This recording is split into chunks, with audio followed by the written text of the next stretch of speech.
जगदीश प्रसाद जी चुपचाप बैठे हुए बड़ी बहू गीता की बातों को सुनते जा रहे थे। लग रहा था कि किसी भी समय वो अपना धीरज खो बैठेंगे, पर किसी तरह उन्होंने अपने आप को काबू में रखा हुआ था। गीता थी कि अनवरत बोलती जा रही थी। बात बस इतनी सी थी कि पिछले 3-4 दिन से जगदीश प्रसाद जी के दांतों में कष्ट हो रहा था, दर्द से बेहाल थे।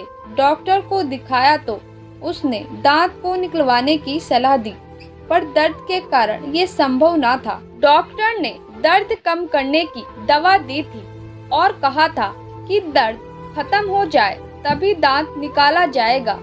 दांत दर्द की वजह से वे कुछ खा पी नहीं पा रहे थे, इसीलिए बहू को खिचड़ी बनाने के लिए कहा था, पर उसने तो 2 सूखी चपाती और सूखी सब्जी बेटे के हाथ भिजवा दी थी। गणेश प्रसाद जी ने थाली को हाथ भी नहीं लगाया और अब बहू गीता जोर जोर से चिल्ला चिल्ला कर बोल रही थी कि जब खाना नहीं होता तो पहले से ही बता दिया करो, कितना भी करो इनके नखरे खत्म नहीं होते। वो ये बात समझने के लिए तैयार ही नहीं थी कि दांत दर्द की वजह से ससुर जी चपाती चबाने में असमर्थ हैं। जगदीश प्रसाद जी ने एक गहरी सांस ली और अपनी छड़ी उठाकर अपने लंगोटिया दोस्त कैलाश नाथ जी के घर की ओर चल दिए। आज उनका दिल बहुत उदास था। अपनी दिवंगत पत्नी की याद उन्हें आने लगी और सड़क के किनारे बने एक बेंच पर वे बैठ गए। अतीत ने तीव्रता के साथ उनकी यादों में प्रवेश किया। जगदीश प्रसाद जी सरकारी कार्यालय में सेवारत थे। उनके 3 बेटे थे, अनिल, सुनील और राजेश। तीनों ही पढ़ने लिखने में अच्छे थे। उनकी पत्नी कांता एक कम पढ़ी लिखी लेकिन मेहनती व स्वाभिमानी स्त्री थी, जो कुशलता के साथ उनके घर का संचालन करती थी। मितव्ययता क्या होती है, यह जगदीश प्रसाद जी ने पत्नी से ही सीखा था। इसीलिए महीने के अंत में अपनी पूरी पगार वो पत्नी के हाथ में सौंप देते थे और खुद निश्चित हो जाते थे। घर के मामलों में वे कभी नहीं बोलते थे, पर पत्नी को जब भी उनकी सलाह की जरूरत होती तो वे हरदम उसके साथ होते थे। समय के साथ उनकी उन्नति होती गई और बच्चे भी अच्छी शिक्षा प्राप्त कर चुके थे। अपने जीवन काल में उनकी पत्नी ने एक जो सबसे अच्छा काम किया था वो था मकान बनवाना। शहर की एक अच्छी सी कॉलोनी में उसने अपने सपनों का संसार बसाया था। जगदीश प्रसाद जी ने ऑफिस से लोन लेकर कुछ दोस्तों से मदद लेकर पत्नी के इस सपने को पूरा किया। पहले मकान 1 मंजिला था, पर जब बच्चे बड़े हो गए तो जगदीश प्रसाद जी ने हिम्मत करके मकान की 2 मंजिलें और भी बनवा दी। उनके तीनों बेटों की शादी हो गई थी और तीनों बेटों के 2-2 बच्चे भी हो गए थे और अब जगदीश प्रसाद जी अपने छोटे बेटे के साथ निचली मंजिल पर रहते थे। अनिल और सुनील दूसरी और तीसरी मंजिल पर रहते थे। रसोइयां सबकी अलग अलग थी। बस त्योहार वाले दिन सब एक जगह इकट्ठा होकर त्योहार मनाते थे। मुंह से तो कोई कुछ नहीं कहता, पर राजेश की पत्नी को बहुत तकलीफ होती कि सारा काम मुझे ही करना पड़ता है। दोनों भाभियां बस हाथ हिलाने के लिए आ जाती हैं। उधर दोनों का कहना था कि भाई रसोई तो तुम्हारी है तो जिम्मेदारी भी तुम्हारी है, पर ये बातें कभी भी झगड़े का रूप धारण नहीं कर पाती थी, क्योंकि कांता जी खुद भी एक मेहनती महिला थी जो उम्र के इस दौर में भी चुस्त दुरुस्त थी। सारा दिन कुछ न कुछ करते रहना उनकी आदत हो गई थी। इसी कारण काम को लेकर बहुएं उन पर निर्भर थी। जगदीश प्रसाद जी जब भी अपनी पत्नी के साथ बैठते थे तो कहते थे, अब हमें किसी प्रकार की चिंता नहीं है, पेंशन तो आएगी ही, बस आराम से गुजारा हो जाएगा। जवानी में जो सपने मैं तुम्हारे पूरे नहीं कर पाया वो अब करूंगा। और पत्नी हल्के से मुस्कुराकर अपनी सहमति प्रकट कर देती थी। पर जगदीश प्रसाद जी का ये सपना कभी पूरा नहीं हो पाया। और एक दिन पत्नी उन्हें अचानक छोड़कर हमेशा के लिए चली गई। जगदीश प्रसाद जी की तो जैसे दुनिया ही उजड़ गई, पर होनी को कौन टाल सकता था। जिस पत्नी ने इतने यत्न से मकान की नींव बनाई थी, उसमें अब दरारें पड़ना शुरू हो गई थी। हालात इतने बदल गए थे कि त्योहार के समय एक दूसरे को बधाई देने में भी सबको कष्ट होने लगा था। सब अपनी अपनी गृहस्थी में मस्त हो गए थे। एक अकेले जगदीश प्रसाद ही रह गए थे जो सब कुछ समझ रहे थे, पर उम्र के दौर में अपने आप को असहाय सा महसूस करने लगे थे। 2 दिन पहले ही जब अचानक घर में घुसे तो उन्हें बेटों और बहुओं की आवाज सुनाई दी। वह चुपचाप खड़े हो गए और उनके दुख का ठिकाना न रहा जब उन्होंने सुना कि तीनों बेटों ने उन्हें 2-2 महीने के लिए बांट लिया है। साथ में और छोटी बहू की शिकायत थी कि जब मकान में सबका बराबर का हिस्सा है तो पिताजी की सेवा में भी सबका बराबर का हिस्सा होना चाहिए। मैं भी थोड़ा आजाद रहना चाहती हूँ, जो पिताजी के कारण संभव नहीं हो पा रहा। तकलीफ तो सबको हो गई थी, पर कोई चारा न था। और अब जगदीश प्रसाद जी 3 हिस्सों में बंट गए थे। जिंदगी यूं ही चलती जा रही थी। 2 महीने कभी एक बेटे के पास, फिर दूसरे बेटे और फिर तीसरे के पास। मुसीबत तो तब आती थी जब कभी महीने के अंत में यदि उनकी तबीयत खराब हो जाती तो इलाज यह सोचकर नहीं कराया जाता था कि अब 2-4 दिन के बाद दूसरे बेटे के पास तो जाना ही है, वो ही इलाज करा देगा। आज जगदीश प्रसाद जी के सब्र का बांध टूट गया था। 2 दिन पहले ही उन्होंने दांत निकलवाया था। उनका दिल कुछ मीठा, कुछ गर्म, कुछ नरम खाने का हो रहा था। उन्होंने अपनी मंझली बहू को हलवा बनाने के लिए कहा और अलका का जवाब था कि मैं अभी खाली नहीं हूँ, आपको और कुछ तो सोचता नहीं है, इस उम्र में भी खाने की पड़ी है। 2 दिन बाद मोना यानी छोटी बहू के पास जाएंगे तो वहीं खा लेना, मैं किसी किटी पार्टी के लिए लेट हो रही हूँ।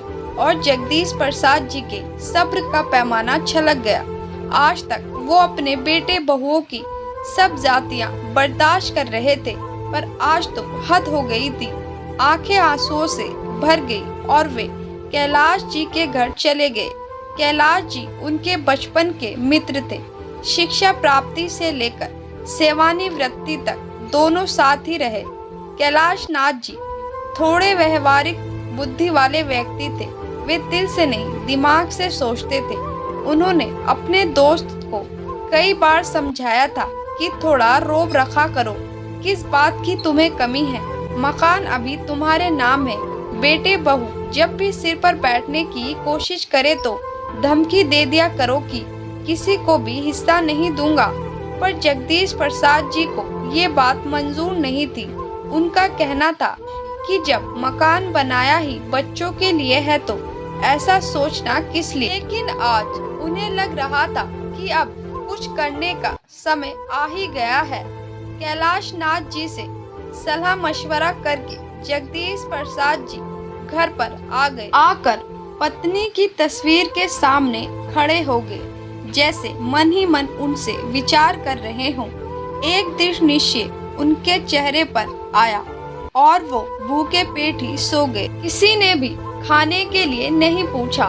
उन्हें पता था कि उनके तीनों बेटे पत्नियों के साथ गर्मियों की छुट्टियों में बाहर जा रहे हैं। किसी को भी ये ख्याल नहीं था कि पिताजी क्या खाएंगे, कैसे रहेंगे। जगदीश प्रसाद जी ने भी कुछ नहीं कहा। उन्हें अपनी योजना को अंतिम रूप देने का अवसर मिल रहा था। वैसे भी उनका मानना था कि जब बेटे ही माँ बाप को नहीं पूछते तो बहुओं से क्या उम्मीद रखना। बहुएं तो चाहती ही है कि किसी की सेवा ना करनी पड़े। वे तो पति और बच्चों में ही अपना परिवार देखती हैं। सास ससुर उन्हें बोझ लगने लगते हैं। वे अपने अधिकारों के प्रति तो सचेत रहती हैं, पर अपने कर्तव्यों की तरफ से आंखें मूंद लेती हैं। जगदीश प्रसाद जी अपने मित्र के साथ प्रॉपर्टी डीलर के पास गए। प्रॉपर्टी डीलर कैलाश नाथ जी के पुत्र का खास दोस्त था। उनसे मिलकर अपनी व्यथा बताई, कुछ सलाह मशवरा किया, वे वापस आ गए। 20 दिन के बाद जब बेटे बहुए प्रशनित घर लौटे तो मकान पर ताला देखकर सबकी त्योरियां चढ़ गई। छोटी बहू मानो बोलने लगी, हद हो गई, लापरवाही की, पता था कि हम आज आ रहे हैं, नहीं बैठ सकते थे। उसके गुस्से के कारण भी था कि अब तो पिताजी को उसके पास रहना था। थोड़ी देर इंतजार करने के बाद अनिल और सुनील कैलाश नाथ जी के घर की ओर चल दिए और उनके पैरों तले जमीन खिसक गई जब उन्हें पता चला कि पिताजी ने मकान 90 लाख में बेच दिया है और अब वे कहाँ हैं, किसी को कुछ नहीं पता। तीनों परिवारों को समझ नहीं आ रहा था कि ये सब क्या हो गया। उन्हें लग रहा था कि यह एक भद्दा मजाक है तो पिताजी ने उनके साथ किया है। गुस्से में तीनों भाई उबल रहे थे। पिताजी ऐसा कैसे कर सकते हैं? मकान की कीमत लगभग 1 करोड़ की थी तो पिताजी ने 10 लाख का घाटा क्यों उठाया? ये उनकी समझ से बाहर था। कोई चारा ना देखकर सब अपने अपने ससुराल चले गए। अगले दिन बड़े बेटे के पास कैलाश नाथ जी का फोन आया और उन्होंने तीनों पुत्रों को अपने पास आने के लिए कहा कि कुछ आवश्यक सूचना देनी है। शाम तक का भी इंतजार सबको भारी पड़ रहा था। कैलाश नाथ जी के पास से जो सूचना उन्हें मिली उससे तीनों की जुबान पर ताला लग गया था। दिमाग जैसे कुंद हो गया। सोचने समझने की शक्ति ने जैसे साथ ही छोड़ दिया था। कैलाश नाथ जी के अनुसार जगदीश प्रसाद जी हरिद्वार चले गए। उन्होंने वहां पर घर ले लिया है और अब वहीं रहेंगे। ये समाचार पूरे परिवार पर एक भारी प्रहार था। बहुत अनुनय विनय करने पर कैलाश नाथ जी से वे पिताजी का पता प्राप्त कर सके और हरिद्वार की ओर उड़ चले। पिताजी का यह कदम उनकी समझ से बाहर था। हरिद्वार पहुंचकर पिताजी को देखकर एक और झटका लगा। पिताजी तो बहुत खुश और स्वस्थ लग रहे थे। बेटे बहुओं को देखकर उनके होठों पर मुस्कान आ गई। प्रसन्न दिल से उनका स्वागत किया और दीपक कहकर किसी को आवाज दी। आवाज सुनते ही 10-11 साल का एक लड़का सामने खड़ा हो गया। सबने हैरानी से उसे देखा। जगदीश प्रसाद जी ने सबकी नजरों को नजरअंदाज किया और दीपक को 6 प्लेट गरम गरम हलवा लाने के लिए कहा। इसी बीच जगदीश प्रसाद जी सबसे बच्चों की कुशलता के बारे में जता रहे थे।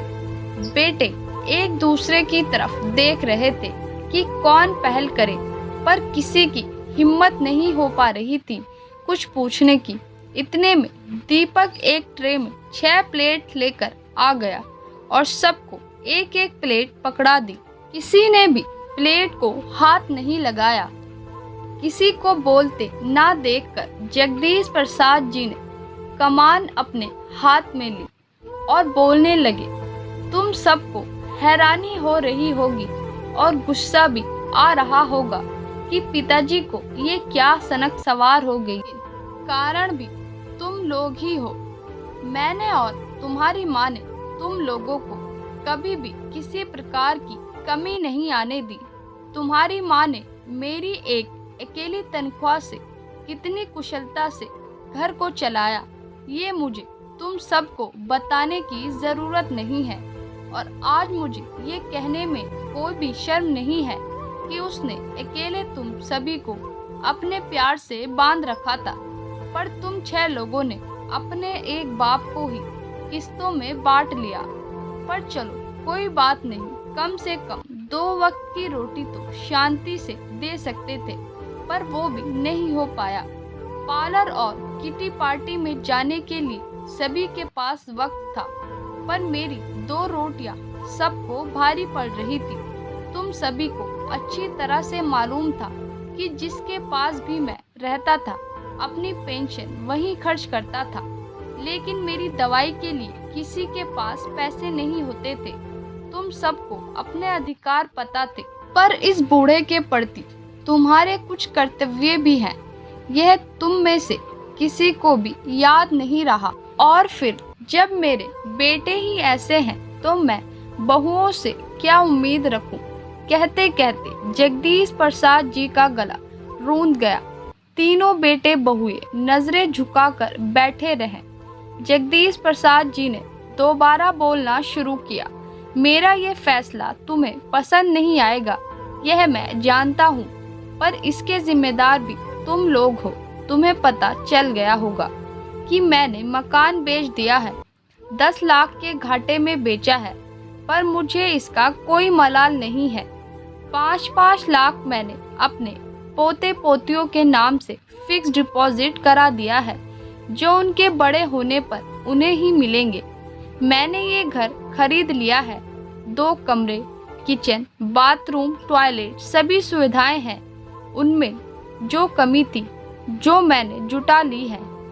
मैंने इसके लिए आश्रम को 15 लाख रुपए दे दिए हैं।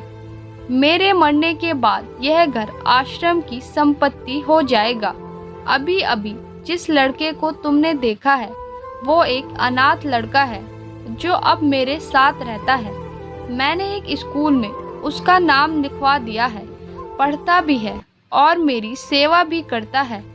2 लाख रुपए मैंने इसके नाम से भी जमा करा दिए हैं। बाकी जो बचा, कितना बचा उसका हिसाब तुम लगा लो। मैंने बैंक में जमा करा दिए हैं। बैंक से जो इंटरेस्ट आएगा और मेरी पेंशन से मेरा और दीपक का खर्च आराम से चल जाएगा।